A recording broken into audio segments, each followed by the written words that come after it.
St. Katharine Drexel, formerly St. Michael, St. Patrick, and St. Peter parishes, is a vibrant community in Beaver Dam since the 1850s. While facilities and faces have changed over the years, one thing remains the same: our commitment to Christ, to one another, and to the betterment of our community. Our parish family today includes 1,500 households and a growing array of ways to participate in its many ministries. That said, our parishioners and staff outshine our facilities. Our Strategic Planning Committee conducted a study 2 years ago to evaluate our changing needs. Last year, architects conducted a facility assessment, its purpose being to assess the physical condition of the church building and make recommendations to extend the life of the building and improve the worship experience. Earlier this year, parish leadership retained Walsh & Associates to evaluate our potential to fund identified improvements and to develop effective ways to present those needs to parishioners. The most pressing need identified was to improve accessibility and ensure the long-term health of the structure. Specifically, we have 6 entryways into our church. We need to reconfigure them for improved functionality and ease of access into our church. We do not serve our wheelchair-bound and limited mobility parishioners well. There is only one ramp into the church, and it is exposed to weather and failing structurally. Inside the church, there are 3 steps from the nave to the sanctuary, which is difficult for physically challenged worshipers. The current single restroom is wholly inadequate. It is not ADA compliant, it is unisex, and there are often unacceptable wait times. The addition required to add functional capacity will reduce already limited parking. One of the steeples is structurally deficient and will need repair. Tuck pointing is needed to restore the integrity of exterior masonry. We have a beautiful church, but it needs some attention. The pews and kneelers are worn and need replacement. The layout of our pews also fails to direct our focus on important liturgical elements that take place at the altar. Plaster cracks and peeling paint no longer reflect the vibrancy of our parish and the importance of worship in our lives. The carpeting is old and worn and needs to be replaced. Despite recent improvements, our sound system requires additional improvement. There are dead spots, and we need to consider better service for the hearing impaired. Projection capabilities should be added to enhance our worship experience. Lighting is inadequate by today's standards.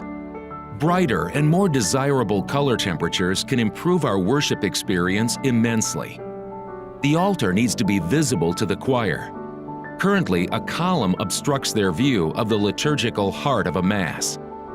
Our gathering space is too small, which restricts socializing and the sense of parish family. We have limited space for the children's liturgy of the Word, choir practice, and small meetings. Inadequate and poorly located storage space has damaged worship materials and fixtures. Our Eucharistic chapel is currently located in the parish center, and while its location allows for easy access and good staff monitoring, its level of reverence is insufficient and it cannot accommodate prayer groups handily. Improving functionality requires additional space. Architects advised us early on that we do not have an adequate building footprint to address needed functionality. Thus, an addition of approximately 10,000 square feet is necessary. An addition allows us to incorporate a better Eucharistic chapel, a sufficient gathering space, and a warming kitchen to foster fellowship, additional restrooms, a wheelchair lift, and much better storage. We will also reconfigure our worship space to improve our views of the altar and better control interior traffic. The choir will be far more visible. There are other things the architects recommended. Establish a primary entrance off of the upper parking lot. Parishioners will, by design, flow more easily into fellowship and community building. A prominent entryway is much more inviting, and it supports our goal to foster greater fellowship. Parishioners for whom accessibility can be a challenge will be far better served by the new design, especially having a ramp enclosed and weather protected. Additionally, a new lift provides improved access to parish events that are held in the school. Church and school access and security will be enhanced with digitally controlled locks, adding much better flexibility for both school and worship purposes. A new gathering space allows for 50 to 60 people to build parish fellowship and a sense of parish family. This is a critical improvement for community building. An adjacent warming kitchen allows the serving of coffee and light refreshments, encouraging worshipers to stay and build new friendships. A relocated Eucharistic chapel will provide an intimate setting for private reflection and to commune with God. The tabernacle will be placed behind the church altar, visible from both the church and the chapel. A new multi-purpose room will provide space for our children's liturgy of the Word, choir practice, and small meetings. A plant room will provide space for volunteers to give care to our plants and flowers inside the church.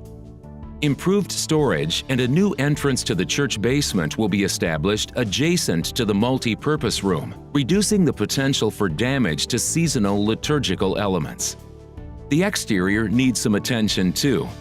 Parish leadership acquired 3 houses on James Street in recent years. 2 will be torn down to allow for additional upper-level parking and potentially some green space. We will repair or replace the deficient steeple as needed to ensure its continuing architectural importance. The altar will be moved westerly to be closer to us, God's people. Sightlines, lighting, and sound will be adapted to make this a noteworthy enhancement in our liturgical experience. This will also allow for improved foot traffic and accessibility. The current altar will be used in the new Eucharistic chapel. Plaster repair and repainting are necessary to improve the aesthetics of our worship space and to adequately glorify God. Flooring will be replaced. Improvements to our recently upgraded sound system will mean even distribution of sound for the ultimate worship experience.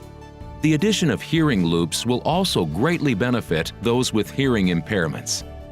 Audio-visual capabilities will be integrated into the church design to allow for presentations and programs that are currently impractical or impossible. Lighting will be upgraded to improve its utility and usefulness to the liturgical experience. The choir will be relocated to the right side of the altar. A vesting sacristy and working sacristy will be incorporated into the west end of the church. And we will incorporate a prominent shrine. These improvements will require some investment by parishioners. To explain the plan and enlist support for the effort, we've established the Building from Our Belief campaign. Our intent is to raise the funds necessary to make the needed improvements. The minimum goal is $2 million. Walsh and Associates determined that we would be able to raise this amount over 3 years, allowing us to break ground for the addition and move forward with enhancing our worship space as we've previously described. The architects have established a total project cost of about $3.1 million. And if we meet that goal in fundraising, we can complete the project with little or no debt. To reach the financial objectives, we will need some substantial givers and a significant number of other givers who can support this project. All parish members are asked to consider gifts above and beyond what they give in their regular offerings and other contributions toward this special campaign. There are a number of ways to support the fundraising campaign. Pledges payable over 3 years are easier for many and are essential to meeting our goal, since it would be impractical, if not impossible, to reach our objectives with one-time out-of-pocket gifts. Gifts may be made in various installments at the donor's discretion. A 10% initial investment toward your total pledge is encouraged and requested. Non-cash gifts are another way to support this project. You may wish, for example, to consider gifts in kind, such as labor and materials if applicable, gifts of securities, including stocks and bonds, gifts of real estate, such as land, homes, vacation and rental properties, or personal property such as artwork, automobiles, jewelry, and antiques. Parishioners can also choose to support our efforts through deferred gifts. These are gifts that can be given or arranged for now, but will not be received until later, and include gifts through a person's will by bequest, gifts of life insurance policies or annuities, and gifts in trust. There are also a number of special giving opportunities available to donors of qualifying gift amounts. These various giving opportunities let our donors know what gifts at various levels will enable the church to do, and it allows them the unique chance to dedicate the gift in honor or memory of whomever they choose. Donors of these specific gifts will have their names and/or the names of those they are honoring commemorated in some special way, as will donors of all gifts to the campaign. Whatever your gift or method of making it may be assured that your support is both urgently needed and will be greatly appreciated.